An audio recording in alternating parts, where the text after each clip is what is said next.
Welcome back. Still tuned into Midcap Radar. Well, let's discuss an important update that has come by. Listed companies must disclose to the public all information on business deals and arrangements that have a bearing on their prospects.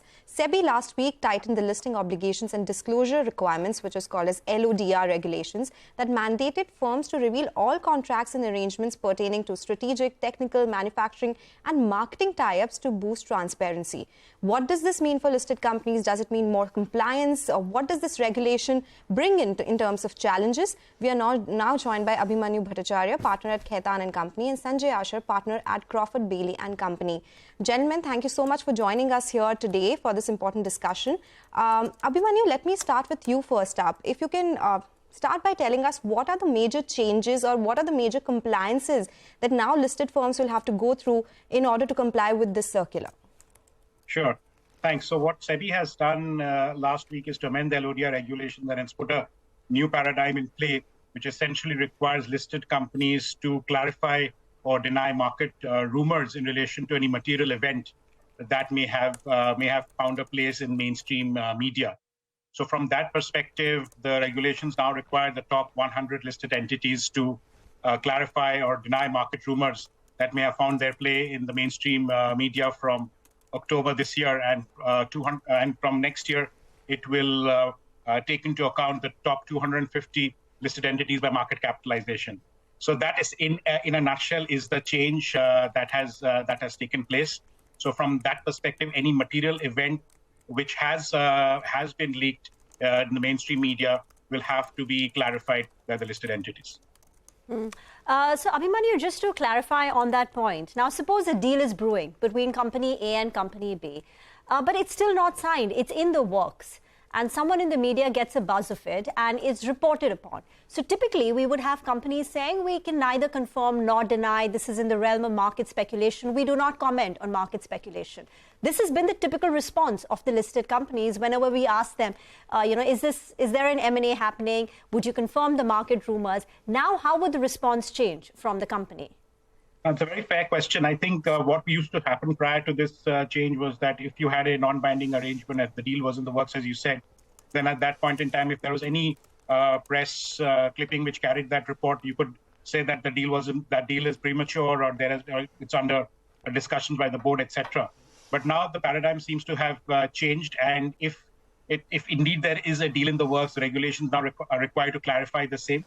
The genesis for this amendment can be traced back to the Reliance Jio Facebook transaction, and from that point onwards, this has been been discussed by Sebi. So right now, at this point, various all listed companies are discussing this quite closely, and there is no straight answer as to how this has to be dealt with. There are various means. It could start from tightening your non-disclosure agreements, keeping the deal tightly bound on a need-to-know basis within the select working group. And when the consultation process was on and listed entities went ahead and spoke to the regulator and said that this could actually be difficult for any deal which is in the works, Sebi countered by saying that the NYSE also has similar rules in relation to denying or clarifying market rumors, and they seem to have taken a thread from international practices, and that's what has happened. So in a nutshell, again, there is no straight answer as to how this can be dealt with, but rather more compliance in terms of ensuring that information does not get leaked out through various mechanisms and keeping the working group, NDAs, etc. Quite tight. Okay. So taken on global best practices, if we are following what the rules and regulations are on NYSE. Sonal. Oh, yes. So, no, that was going to be my next question, right? Because if we are saying that the companies will not be able to say that the deal is under consideration or is at a stage where they cannot actually delve out more details, Sanjay, come in on this. What would it mean in terms of compliance burden for the companies? In terms of material events, they've changed the definition here. What more, other than this, do you think would make an impact in the way they report material events in the company? Sanjay, I think you're on mute.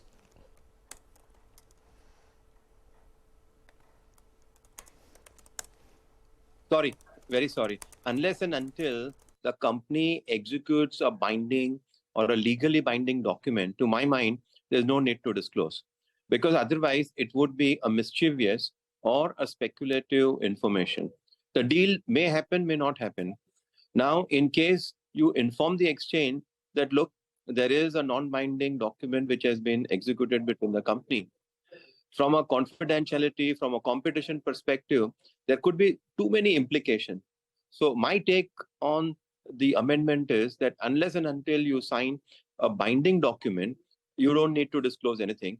Otherwise, it could be considered as a mischievous information which is being disclosed, or even from the stakeholders' perspective, the competition may then jump in and try to sabotage the deal which is already there, which is a non-binding deal in any event.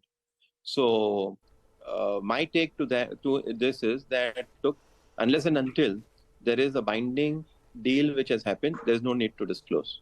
So there is no confusion here. Only if it's a binding deal, there's a shareholder agreement in place or an LOI in place, only then will you have to respond to media announcements or reports as well that yes, this is happening.